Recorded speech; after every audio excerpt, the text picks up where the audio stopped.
listening to the GM Shuffle, presented by DraftKings and VSiN.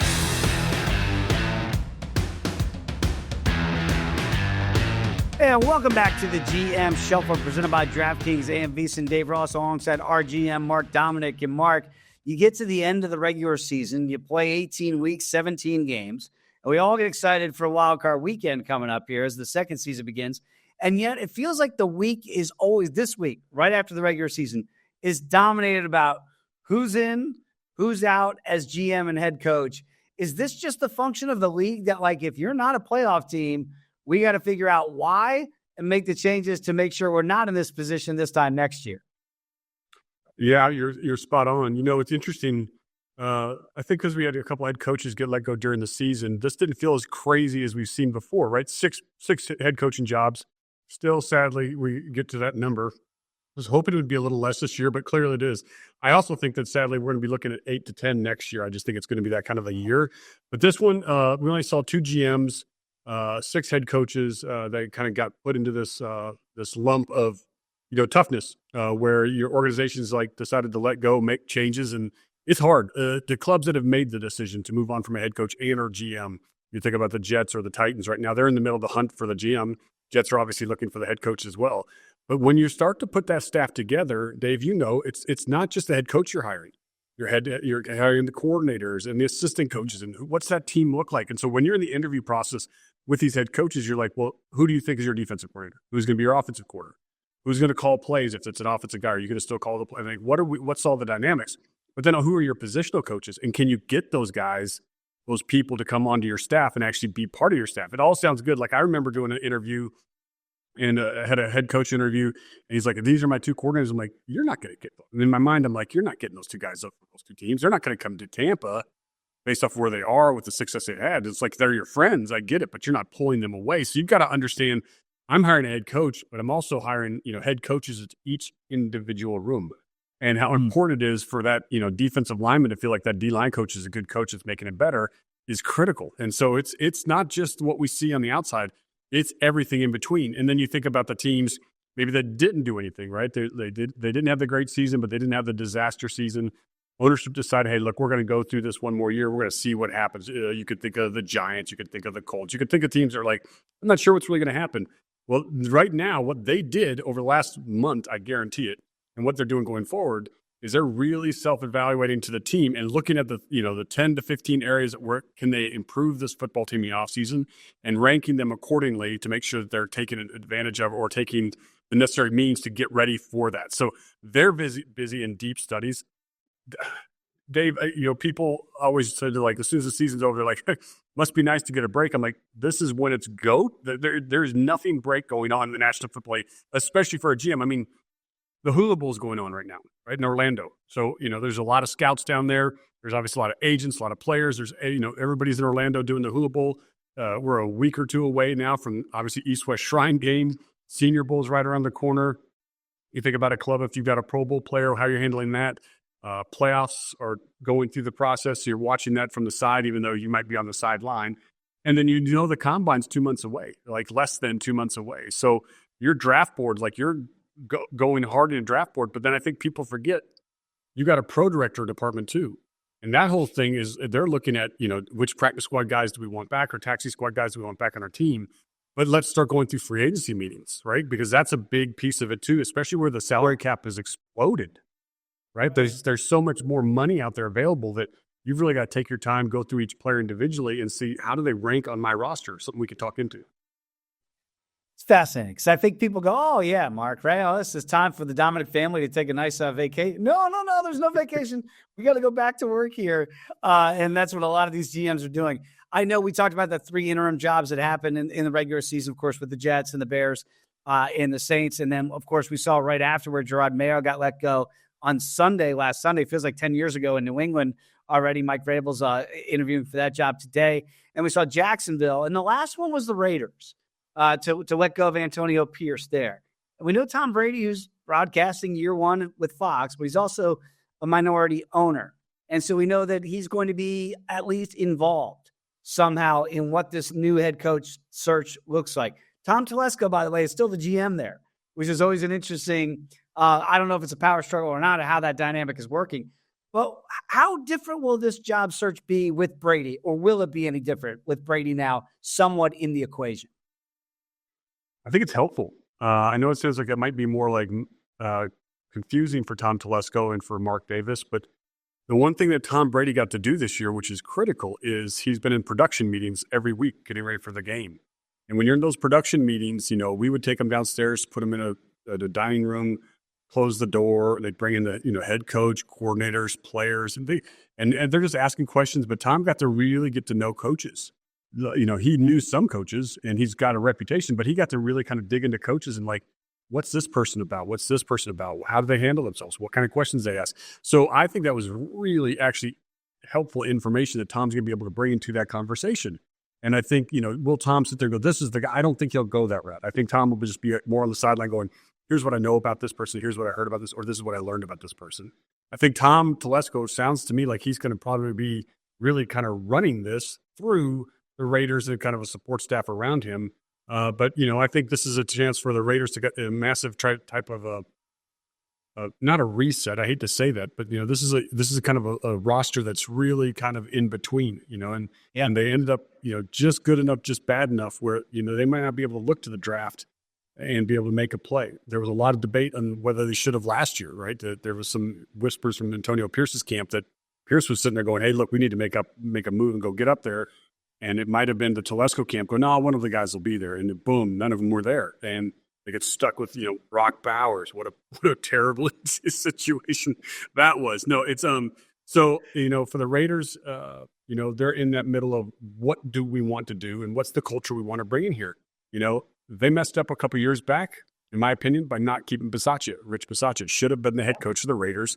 He deserved it as much as anybody did, in my personal opinion. And yet they made the decision not to. Then last year they go, well, Pierce kind of won the games, so we'll do it because we didn't do it with Bisaccia. We should have. Now we'll do it with Pierce. And it turned out that wasn't quite the ideal move either. So I think they'll look for a lot more experience this time. Meaning somebody that's coached more than Antonio Pierce has coached in the National Football League longer. Antonio's obviously a fantastic football player and a coach in his own right, but it's hard. It's hard to be a head coach in the National Football League. But I think Tom Brady will be involved. I just don't think it's going to be the voice. The elephant in the room here with the Raiders, of course, with Brady as a minority owner here, is Bill Belichick, who's now the new head coach down there at UNC. It would only be a $10 million buyout. Now, to you and I, and certainly to me, $10 million, oh my goodness, like I can't afford to buy that. But for a pro team, it really would not seem to be that daunting if you really wanted to get Bill Belichick out of UNC before he ever coaches one game in September for the Tar Heels. Could you imagine Tom Brady interviewing Bill Belichick to potentially be the new head coach of the Raiders? Is this a lot of smoke, or do you think you actually do? Because the report is that Brady made a cursory call. Hey, coach, you happy down there? Everything good at Chapel Hill? Do you think that conversation went along those lines, or just kind of a nice to talk to you? I just want to make sure you're good down there. My personal opinion is, if I was Tom Telesco in this situation, if I wasn't prepared that Antonio Pierce might not be the head coach and I wasn't already starting to look at coaches in December and maybe even late November, I'm not doing my job. And I know that sounds terrible, right? But that's what we do. Like, we have lists in our drawer of like different replacements. It's not just for head coaches. It's for a director of college scouting. It might be for, administrative assistant. It could be something where you're like, I need to think of what's my next step. That's the whole goal of being a GM, is to be able to manage multiple things and be able to be prepared in case something happens. I have a hard time believing that any club that wasn't thinking about, hiring Bill Belichick, when the news broke that he interviewed for North Carolina and you were actually really considering Bill, there's no way you didn't call him during that week before he actually takes the job. You had to have called him. And so maybe Tom Brady had hope things are going well down there. What's it like in college? Yeah, I think that could have been the conversation. There's no way. I don't think there's any way he's leaving North Carolina. I think he exhausted his resources around the NFL. Maybe talk to the Giants ownership, maybe talk to the Cowboys ownership, and maybe talk to Tom Brady or Mark Davis. But I guarantee he kind of looked around and said, is there a job? And if not, I'm all in. So he's all in. To me, when I heard that report, it made me think, like, in the recruiting world of college football, Bill Belichick just got a taste of what people are going to use against him. And it was probably some team that they're in the recruiting with. And it might not just be ACC. It could have been, the UCLA is going after the same player, or whatever club. You're going to use that. But you're not going to say, because you want to be the club that says, you don't want to be the Clemson Tigers are like, oh, yeah, I heard that Belichick might be leaving. And that goes back, and the kids' parents are like, you lied to us. It's more of like, hey, I'm going to go call my buddy who's in the media, put a little dabble out there and see if I can get that kid to waiver. So it's not coming from me. And then when I see the family or talk to the kid, I'm like, I read that Bill Belichick thing. That's kind of crazy, but I'm sure he's staying. But, I know I'm staying, right? And so welcome to Recruiting 101 in the crazy land of college football. Seems like dirty politics down there in college football, but that's the landscape. Get ready for that, Bill, because you're going to get it each and every year that you're down there at Carolina. Ran Carthon is not going to be the GM any longer in Tennessee. You and I talked about it on By the Books on VSiN this week, and you nailed that. You called it right after the regular season was over on Monday that maybe he wouldn't be the guy to make that number one pick that Tennessee has. This didn't surprise you in the slightest, did it? It didn't. And it's not a Ran Carthon personality decision. Like, I think, ownership like Ran Carthon. I think people in the building certainly enjoyed Ran Carthon. But I think they had to look at some of the big decisions that have been made with Ran Carthon as in the front office, but also with Ran Carthon certainly as the GM. And, the letting go of Derrick Henry, that's one that I think he could have fought for and said, hey, look, I'm not going to go. I don't really care. We're going to pay our running back. And Pollard was good, but he wasn't Derrick Henry. Certainly there was a lot of, if you saw the draft unfold 2 years ago and you listened to Mike Vrabel right after a second round pick, it was not Mike Vrabel's pick. That was, he was towing the line like, yes, we'll see what Will Levis can do. But I think that was a Ran Carthon selection, and that obviously backfired tremendously. You look at kind of the overall roster of this football team, and there are pieces, Jeffrey Simmons, Harold Landry. There are pieces on the offensive side. I think that Latham's going to be a good tackle, but they could have taken Brock Bowers. I think that would have made a huge difference and maybe gotten an offensive lineman second, third round because he's such a generational type of player. So I think they looked at it and said, do we trust not just the first pick, but do we think Ran could put the whole thing together? And then I don't know the relationship between he and Callahan. Obviously, the relationship for Callahan was stronger, and I understood that too. So I'm not surprised. Never happy to see somebody get fired, but I don't think that's a big surprise in Nashville. No, you called that out perfectly. And again, there are going to be changes there in Tennessee before they get to that number one pick in April. When we come back, I want to get pick your brain a little bit about how coaches get interviews. That's next here on the GM Shuffle. You're listening to the GM Shuffle, presented by DraftKings and VSiN.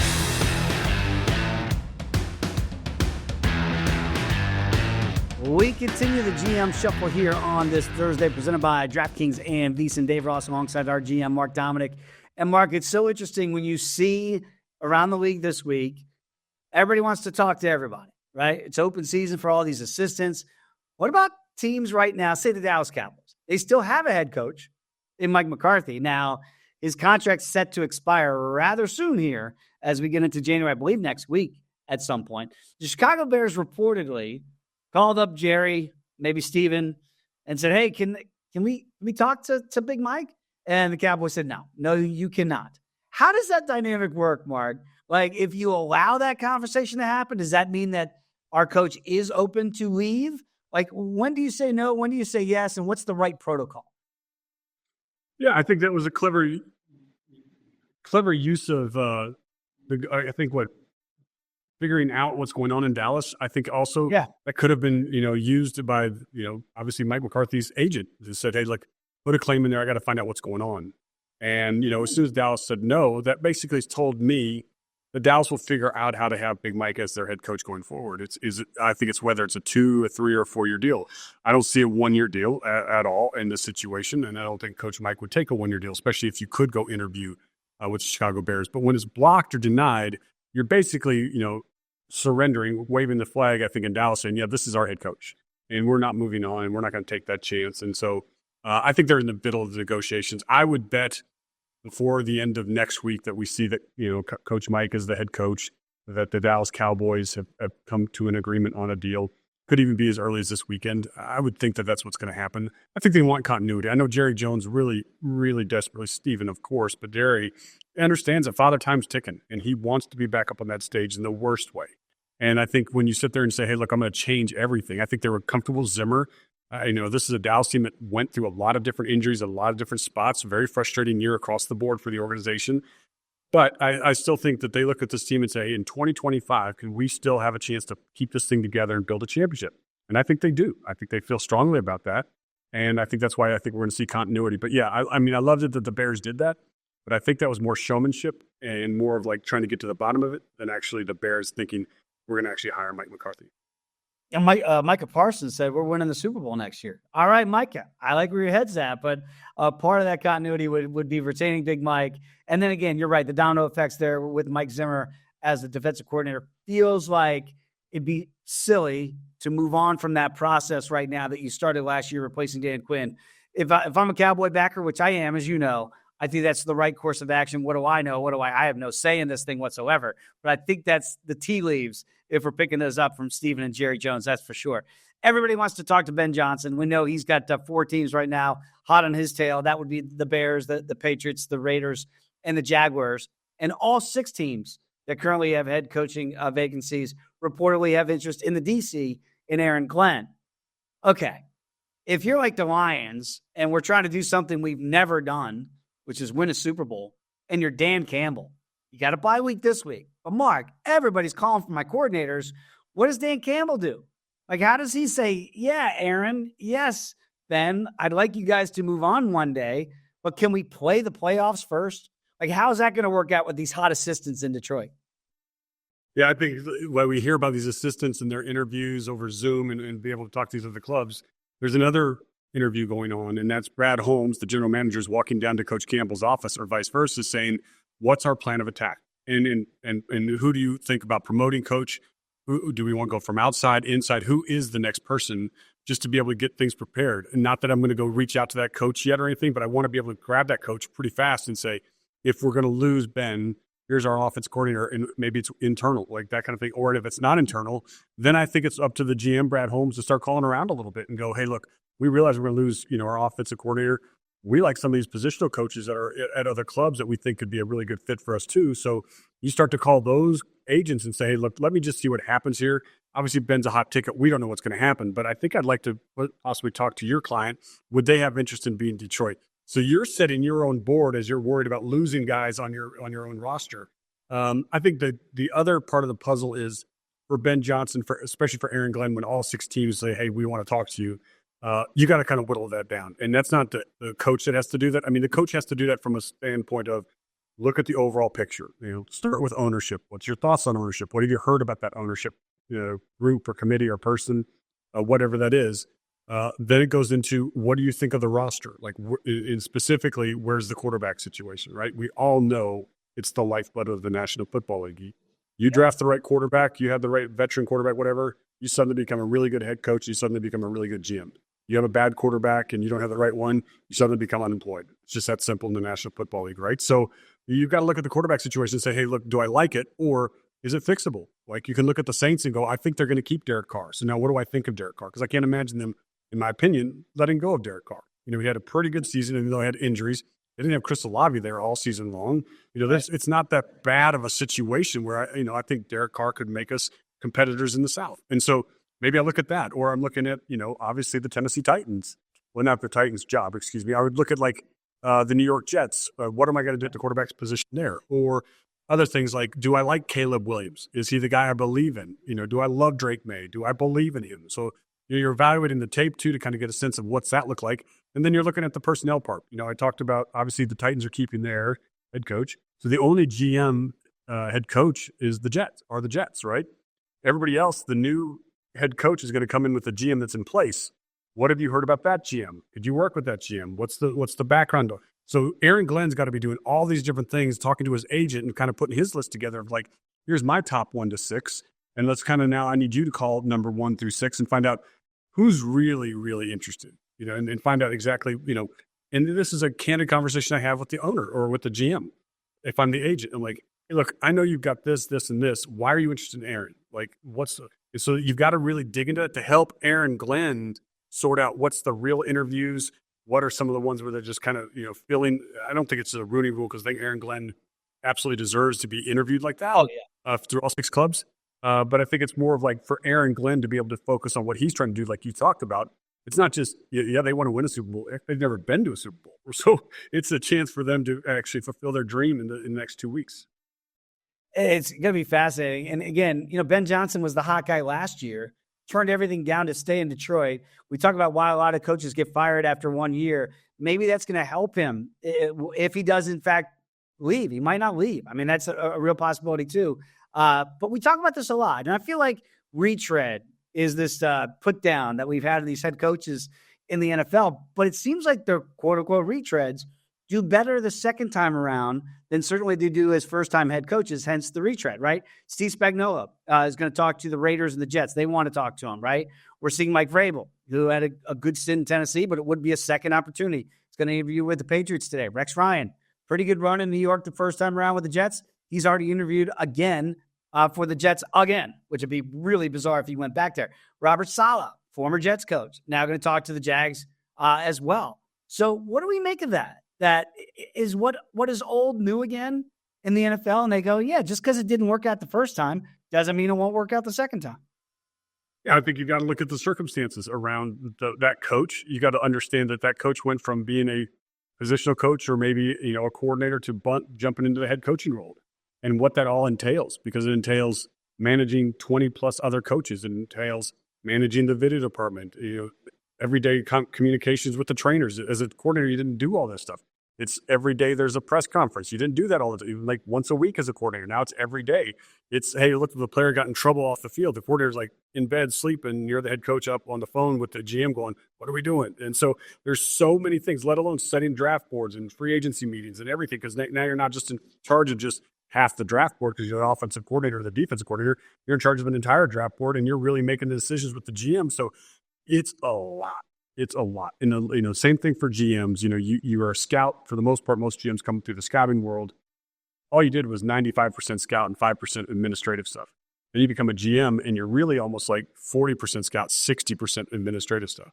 You make mistakes. You do. And same for a head coach, because he's not used to it. So I can understand where sometimes you relook at it, and maybe you look at the roster too, or what happened with the individual player that really kind of set this season, backwards. Robert Saleh is interesting like that. It feels like this all didn't play out the right way, but it didn't I don't know if it made Robert Saleh a bad coach. And so that's where you're also calling around and trying to figure that out. But I think it's those combinations of why maybe the second time around you see the opportunity, and the person takes advantage of it. And I think also because it's not your first time, sometimes you can be more selective. You're like, no, that's not the right fit. Now, love Rex Ryan's personality. There's no way that guy's going to be the head coach of the Jets. It's just not going to happen. I think it's fun. It's entertaining. He's at the right guy. He said, I'm here, baby. End the search. I mean, he clearly called Mike Tannenbaum and begged him to get an interview just for the fun of it. And they actually did it. So, good for Rex. But Jets fan, they could just retro this bad boy, run it back. Let's go get Mark Sanchez. And let's get, have Mike just hire himself and go with Rex Ryan and see if Mark Sanchez, can come off the shelf a little bit, What about Spags? Because this is a guy now, we saw what happened the first time around when he took over for the Giants. Didn't work out the first time around as a head coach. Do you feel like he's so comfortable now as the DC for Andy Reid? Does he even want to be a head coach anymore? Oh, I think there's always a little piece of you that might. I know Vic Fangio's kind of already come out and said, I'm kind of comfortable where he is. I'm sure Spags feels a little bit more of that unfinished business where I think he'd love to do it. But I don't think he would die to do it. Like, I don't think he's going to just overthink himself through it. Like, I think it's going to be a hard one for him to get, but I don't disagree with people, wanting to reach out to him to see the system and why it's working and what's going on and personnel and all that thing. There's multiple things I could talk through this. I think Ben's the same way. We talk about Ben Johnson, but like for Spags, where the money is now with these coaches. Ben Johnson, you can go be a head coach somewhere for $10 million, or you could be our coordinator for $6.5, $7. What do you want? Like, yes, you want to be a head coach one day, maybe, but that's why I think he can be selective because the money's so high. I think for Spags, it's really good money. I almost think he's probably making, when he was a head coach at the Rams, he's probably making just as much money, if not more, being the defensive coordinator right now for the Chiefs. And, to go chase that dream again and kind of give up something that's really consistent and really good with, when you talk about the big picture ownership, top 2, top 3 owners in the NFL, the Hunt, not just Clark Hunt, but the Hunt family has been for decades as good as it gets in the National Football League. And so hard to want to leave that. Yeah. You win a title as a coordinator with the Giants. You go to LA, doesn't exactly work out or with the Rams that first time around. We'll see if he gets another opportunity or if he even wants it. When we come back, let's delve into those injuries, how they're going to affect Wild Card Weekend.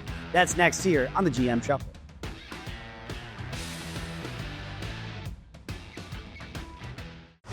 You're listening to the GM Shuffle, presented by DraftKings and VSiN.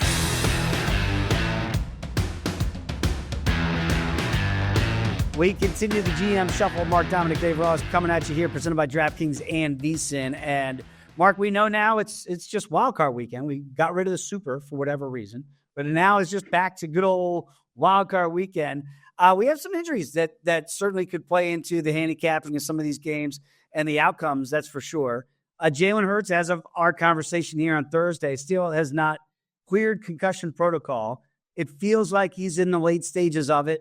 And you know how this works very well. I got to get the independent doctor to sign off on it to make sure he's good, not the Eagles team doctor.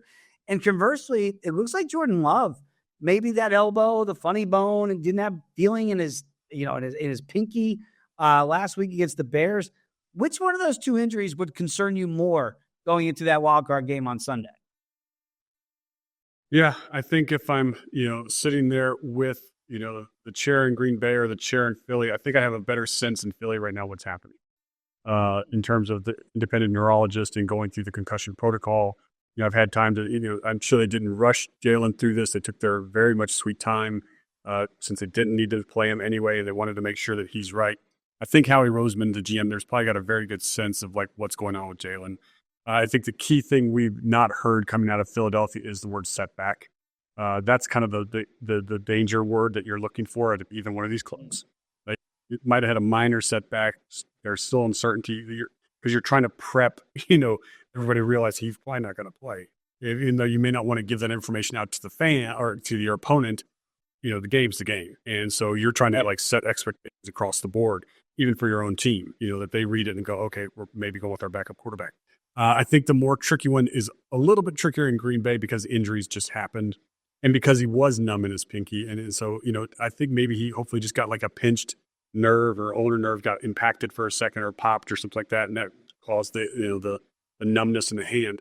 The important part, I think, for Green Bay fans and for, Brian Gutekunst, the GM there, is yesterday, going out to practice, there were reports that there was nothing to protect his elbow. And so he's not wearing any kind of a pad, anything over there. So that's very encouraging that they're we got to really protect this thing because one more ding and we don't know what's going to happen. And more is hey, it just was a freak situation and thankfully it's fine.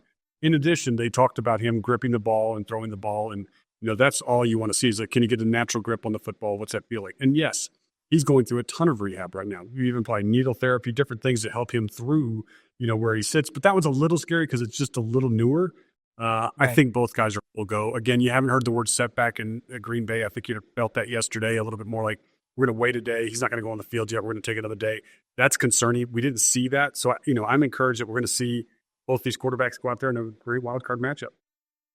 It is interesting, and maybe you don't want to say a blessing in disguise, but when he got the injury, Kenny Pickett had to come in and play, and he did for a short time in D.C. He looked pretty good for a short time. Then he got injured ribs. Then you have to go to your third stringer in Tanner McKee, and he looked pretty good. I think people have already forgotten. He was the starting quarterback when they wrapped up the division against Dallas a couple weeks ago. I know it feels like a million years ago and felt like a foregone conclusion, but he still had to go out there and they had to win a football game, which they did with their third string quarterback. If you're Howie Roseman and you say, look, this is why we made the deal for Kenny Pickett. This is why we drafted Tanner McKee. Does it at least give those guys, if they had to play and something was wrong with Jalen Hurts, the comfort that we've got real meaningful snaps at the end of the year? I mean, it's not the way you want to go into it if you're Philadelphia, of course, but at least those guys have played a little bit to get a taste of this offense in real bullets, as they say. Yeah, well, I think it's helpful. Tanner's been in that system for a couple of years now, too, which is very, very helpful. Obviously, Kenny Pickett's first year in that system. Look, your job as a general manager is to construct a 53-man roster, not a one-man, right? Everybody knows how important the quarterback is, but you got to have 53. And I'd say to you, Dave, you cannot have an injured quarterback then turn to your owner and go, well, maybe next year. That's not acceptable. You can't be in that kind of position. And so Howie Roseman knows that. He's been around the block for a while, and he's making sure that, hey, I can snag Kenny Pickett for nothing. I got Tanner McKee. We kind of like him. He's okay. He's certainly a super smart player coming out of Stanford, but just because he went there doesn't make him a smart player. I had a chance to work with Tanner McGee. I know how smart that young man is. And so, you've got really smart people that will make good decisions with the football. They might not be as dynamic with arm talent. They may not be as dynamic, but they're going to work at it really hard, both those guys. Kenny Pickett, ball is very important to him. He just might not be blessed with the arm strength that you want to have. And so, therefore, he's a good quarterback. But when you go to your solid backup quarterback, okay, but if I need him for 4 games and I could win 3 because I have him, I feel pretty good about that. And I think that's where the Eagles are, and that's where they stand. And I do think it was helpful they got to play a little bit. But I think they're just to get you through so you don't sit there, we got our backup in and you go 1-3 or 0-4. And that's unacceptable. And now you think of it happens for the whole season, you can't be in that spot as well. Can you see the headlines tomorrow, Mark? GM Shuffle. Mark Dominik says all guys that go to Stanford are not that smart. There's some truth to that. The smartest of them are, there's some guys that aren't that smart. You know how the media works, Mark. You're a veteran of this game. All right, let's get into the Zay Flowers situation in Baltimore. They're big favorites, obviously, to beat the Steelers on Saturday in advance. Are they okay without Zay? Because it looks like he's not going to be able to go. Didn't practice on Wednesday. Kind of the tea leaves look like he won't be able to go on Saturday with that one less day of rest. Should the Ravens be able to I know he's a key cog in that offense, but you still got 22 and you still got 8. Right. I mean, that's a big part of it. And, quite frankly, it's interesting you say that. You've got 22 and 8, 30 points. The Steelers have scored 30 points only 4 times all season. Wow. The Ravens have scored 30 or more points the last 4 games in a row. So it's like, this is a very, very explosive, Ravens offense.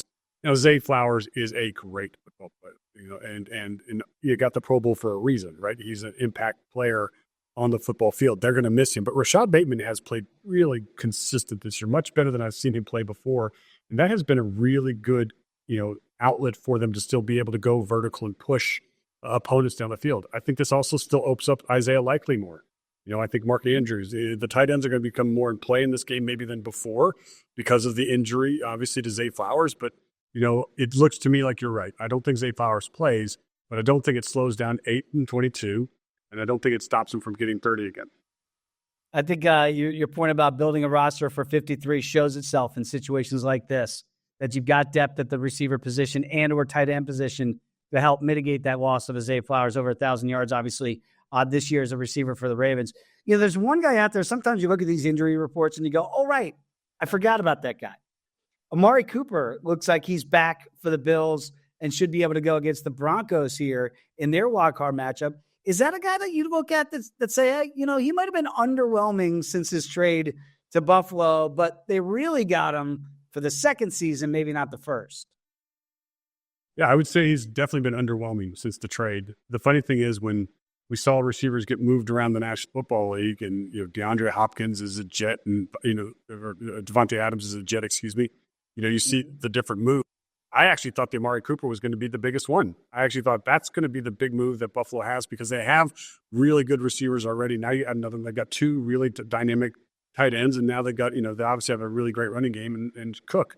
And so he hasn't been there. Last week was personal reason, but he wasn't going to play anyway, so that's not a big deal. I think this is where he does show up. I think that this is where Amari Cooper shines. I think this is going to be really a great story, in my personal opinion, where Amari Cooper is going to help the Buffalo Bills get to where they want to go, which is the Super Bowl, and maybe, just maybe, host the Lombardi Trophy.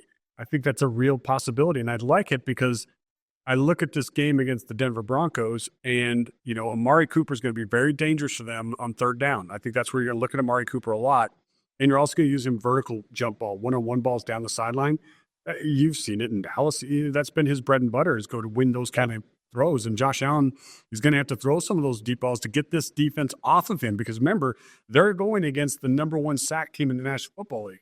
The Denver Broncos had 63 sacks from 16 different players. They find different ways to come get you. And so they've got to find ways to hey, look, we got to push the ball downfield to get these guys off of us a little bit. And so I think that's where they're going to try to do that with Amari Cooper. So do I think Amari Cooper comes in and has a 10-catch game? No, I don't think it's that kind of an impact where you've seen, receivers be able to do that. But do I think Amari Cooper could come post a 5 for 84 and a touchdown line? Absolutely. And if that helps them win because, Shakir catches balls and Kincaid catches balls and James Cook runs the ball and catches home run, that's what they want to do, So I think that I think that this is where Amari Cooper does start to shine because he wants that championship just as bad as everybody in Buffalo does. Yep, 5 catches, 84 and a touchdown. They'd sign up for that every week right now, going down the stretch here for Buffalo to try to get them where they want to go. And yeah, you just think of Amari, I think professional, I think route runner, a guy you can trust. He's going to be there where he's supposed to be there, when he's supposed to be there. Josh Allen knows that for sure as well. Speaking of the trade deadline, when the Commanders made that move for Marshawn Lattimore, I think we all said, ooh, that's a sneaky move here to get him back. Looks like he's going to be able to go against the Bucs, but also Antoine Winfield Jr. for the Buccaneers looks like they're going to get him back. So out of those two big names for the Bucs defense and the Commanders defense, getting X player back benefits Y's defense more. Which one of those is going to be the X factor, if you will? They're both important players. Obviously, anybody who's a Bucs fan or Saint fan knows the Lattimore, Mike Evans is epic. It's always been a pretty darn good battle. Lattimore's had his victories. Mike's had some. That's a huge matchup for the Commanders, and they need him for that. But Winfield is much more important, much more impactful in terms of him being on the field. Look, the Commanders got to where they are without Marshawn Lattimore. Bucs have gotten where they are, still giving up a lot of points. They need him to be on the football field because he can do so many things. That's why he's one of the highest paid defenders, on that team and also in the game at his position. Reasoning is Winfield's that good and that critical. So this is huge news for Tampa Bay, who again have had moments where you're like, I can't believe teams are scoring on them. And look, the Saints were up by 10 points in the third quarter. You're like, what is going on? And so to get Winfield back, I think is a much more critical piece, because even I think if Lattimore's back, I still don't know if he's 100% back, and I still don't know if he's going to play 4 quarters, because those hamstrings can be tricky, and now you're forcing yourself possibly to be back on the field soon. But if I had to pick one, I'd put my money on Winfield in terms of the impact and how important it is for him to be on that defense versus Lattimore. I remember hearing when he was coming out of college, he's too small, Mark, right? Winfield's too small. He can't play a corner or safety. His dad was too small, too, and his dad was amazing also. Yeah, maybe those bloodlines are pretty darn good in that Winfield family to be able to play a big-time professional football. I know the Bucs are really happy to have him back. Mark, when we come back here to wrap up GM Shuffle, of course, we'll get into those wildcard games a little bit more, and also maybe a venue will be changing for wildcard weekend. We'll get to that and why that's happening. That's next when you come back with us right here on the GM Shuffle.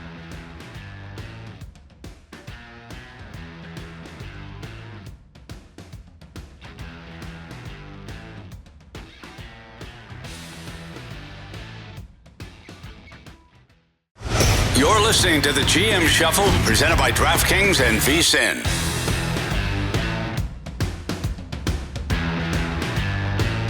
Back here on the GM Shuffle, presented by DraftKings and VSiN. Dave Ross, Mark Dominik here with you.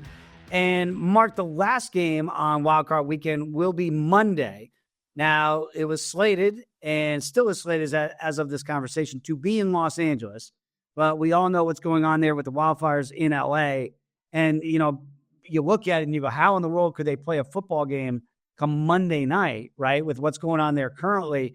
The NFL is monitoring this situation, obviously, very, very closely. They do have an alternate site. It would be in Glendale, Arizona, if this game is to be rescheduled for Monday.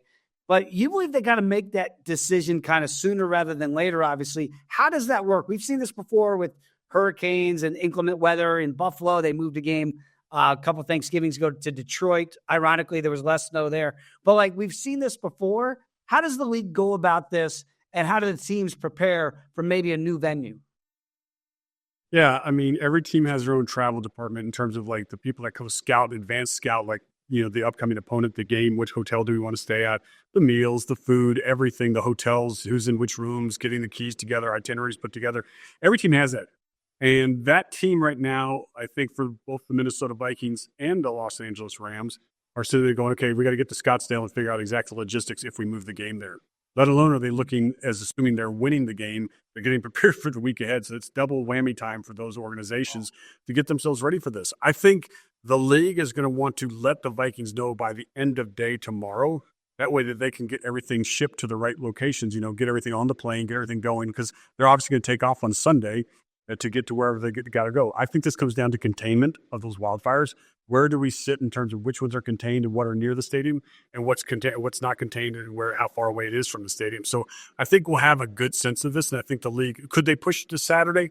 Yes, but I don't think they want to push it any further than Saturday at the most, because I think they want everything to be set, and they want, fans to be able to experience it too. So they've got to make plans if they're going to travel to Arizona too. So they want to give not only the teams the time, but people that want to attend the game some time, and everything that goes along with the logistics of putting the game on. It's the broadcast crew. I mean, you got to think about the lights action group.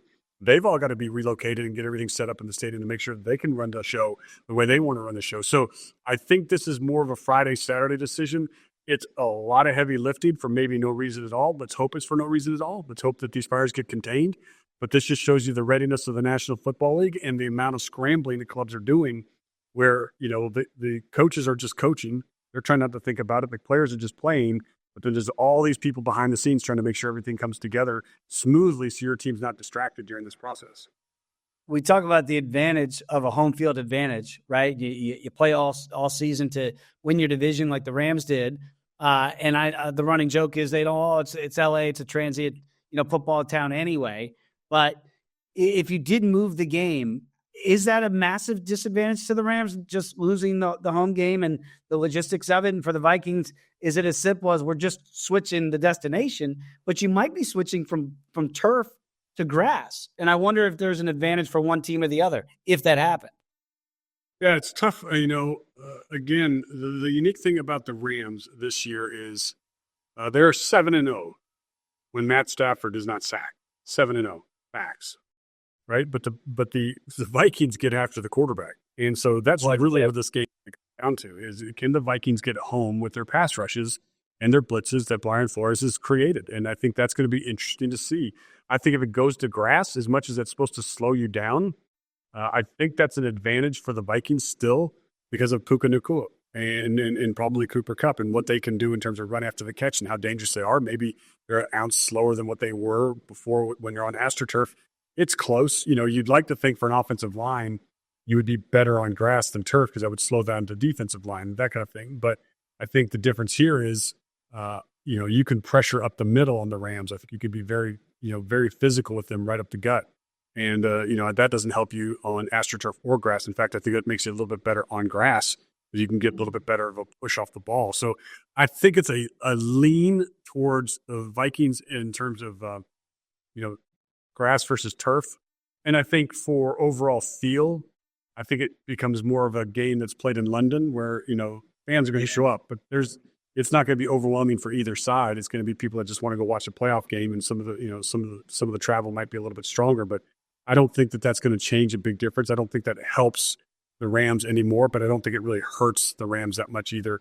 You'd certainly rather be at home with the Rams just because you get to sleep in your bed the night before, because it's a long game, right? I mean, the other difference is by having to go to Arizona, now you have to travel Sunday because you have to make sure you're there the day before the game. It's now, instead of having a lot of free time and sleep in, come over to get yourself ready, show up at the stadium, it's okay, now you got to get on the plane and go to the hotel, spend the night in a hotel, sit around your hotel room all day long waiting for the game kickoff. And so in a way, I think that's probably the bigger detriment for the Rams than anything. Fascinating. This game opened, by the way, with the Vikings as road favorites in LA. It moved as the week went on towards a pick'em. I wonder what that would look like from a point spread perspective if it goes to a neutral field. Because we always talk about, 3 points for home field. That'll be curious if it does, in fact, get announced in the next 48 hours.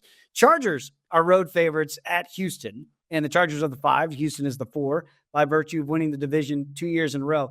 Is this a tricky one for you that, everybody likes the Chargers on the road? But we saw this last year with Cleveland, where they were favorites at Houston, and the Texans just beat them up in that wild card weekend a year ago. Yeah, I think this game is tighter than people think. I mean, I still have the Chargers winning, but I don't think this is some 10-point blowout. I just don't feel like that we're going to see on this game. I think there's a lot of pride in both teams. Both have earned their opportunity. The Chargers are fortunately, looks like they're getting a little healthy at the right time. I think that's a big piece of this puzzle. Certainly the run game, as we all know, but Justin Herbert and his lower body looks like it's in good shape. And that's a hidden weapon for them. C.J. Stroud and company went out and, they took the ball against the Titans, moved the ball down the field, touchdown, let's go sit, we're good. And so there's a little momentum there. I know the the Texans maybe not finished the way that everybody wanted them to, but I don't just write them off and go, well, they're the South champions. Everybody's terrible in the South. I feel like this is going to be a good competitive game. I think it's, right in the margin of error in terms of the 3 points. Again, I lean towards the Chargers to win, but I don't see this one as the blowout game. I think there's other ones in this wild card weekend that are much more lopsided. It's amazing. D'Amico Ryan's 2 years, 2 division titles in the AFC South. Jim Harbaugh, 1 year in LA. They're in the postseason. Coaching matters a little bit in this league, doesn't it? Let's get to the Steelers and the Ravens. Speaking of coaching there, you got a Harbaugh against Tomlin. Respected it, and I know those guys respect the hell out of each other as well. This is almost a double-digit favorite. Biggest point spread of the week. Ravens 9.5-point favorites. We talked about Nose Flowers, but how could Coach T ugly this game up, if you will, to try to keep it within a score? Because he just wants a shot to be a one-score game in the fourth quarter. Yeah, I mean, I think Coach T just go back to the regular season and say, hey, look, we beat these guys once. Like, let's not just crown these guys, right? We're not going to crown these guys champions just because they beat us the last time like that. This is a team that we've beaten already this year. Let's remember that. I think you show a lot of plays from that game and say, hey, look, here's the difference. And then you show the last game that you played against them and say, there's probably 5 or 6 plays you can put on there. Well, if this doesn't happen, then this doesn't happen, and therefore this is a game. But I think the main message Mike Tomlin's going to be is we got to play Pittsburgh football. We got to clean it up. We got to get a turnover. We got to create that turnover, especially get that sack from, I think, Lamar Jackson, because that seems to be the only way you can get the ball from Lamar Jackson is if you sack fumble him rather than him throwing a pick. So, I think the Steelers just have to have that A game on defense. I always thought the Steelers were really good. A lot of people before the season were like, finally, that Tomlin's run of being 500, above 500 for his whole career or better, is going to break. And I was like, I don't do that on Mike Tomlin. I still don't. I know him too well because I thought this defense was going to carry him. It'll be interesting how good the defense can play this week. That'll be a critical part for this Pittsburgh run of any type they have. It's, look, I think the Ravens are winning. But I would say that Mike Tomlin, if that defense is humming the way they can, if they create two or more turnovers, then I think Pittsburgh's back in the money and they got a chance to win this thing. If they can get George Pickens to play and be focused on just one game, one snap at every time. Stop arguing with the fans, George. And by the way, when you say crown him, I mean, it's like Denny Green hitting the mic. We miss Denny Green. Not just a great coach, but a great soundbite as well. We talked a lot about this Buffalo Bills game. They're big favorites, 8.5 points against the Broncos. Same type deal for Sean Payton. He's got a rookie quarterback in Bo Nix. Is it to safeguard the game from Bo, or is it like, man, it's Josh Allen on the other side? We're going to have to fight fire with fire and see where the chips fall where they may. I think it's a little more safeguard. I think you're trying to let your defense help you stay in this game. I mean, that's what the Denver Broncos have done. Bo Nix has had a great season. Obviously the stats got padded pretty good against the Kansas City Chiefs. But he's still throwing, for a rookie, throwing the ball a lot, 2-to-1 touchdown to interception ratio. But I think that's where the Buffalo Bills, really need to step up. If they get that one interception, that one turnover, Christian Benford makes a big play. One of the guys makes a play back there for him. I think that will be the difference in the ice, and I think that's where this thing falls apart. I love what Sean Payton's done this year with this Broncos team. Certainly done a great job on the defensive side as well. I just feel like the Buffalo Bills are just too much of a juggernaut right now. They are very healthy. Very healthy. And when they're very healthy the way they are, the way they can get after the quarterback, I think they will. It's hard to beat the Broncos on the inside, but you can, I think, tack them from the edge. That's a Von Miller kind of special. And with Von Miller being finally fully healthy, looks like for the postseason, I think that's a big piece of this puzzle too. So I just like the Buffalo Bills too much. I'd give up the points because I just feel like they're just such a better overall team, including special teams. But obviously offense, certainly defense. But with Josh Allen, also the possible MVP, I don't expect him to have some disaster game. I know my mom and dad are listening back home in Virginia Beach, but we're from upstate New York. And my dad, the first game he ever took us to was Buffalo against the Green Bay Packers. Dad, this is the year. This might be the year. So says Mark Dominik. I'm with you. Let's go Bills. Let's get it done this year. We talked about the Packers, Eagles very quickly. Got about a minute to go. I want to run through these two other NFC games. Eagles 4.5-point favorites, but you think maybe they could take some shots over the top? It's not just about Saquon Barkley. Yeah, I mean, everybody looks at the Eagles and say, look, Saquon Barkley, look at their defense, and look at Jalen Hurts. I'm looking at the Packers going, Jair Alexander's not there, and I think they're going to take advantage of that. A.J. Brown, I think, is going to have a very big game. Those guys catch the ball so well and run after the catch. I think that's a piece of that element that I think Eagles, certainly, I bet their front office and certainly their offensive staff feel very good about.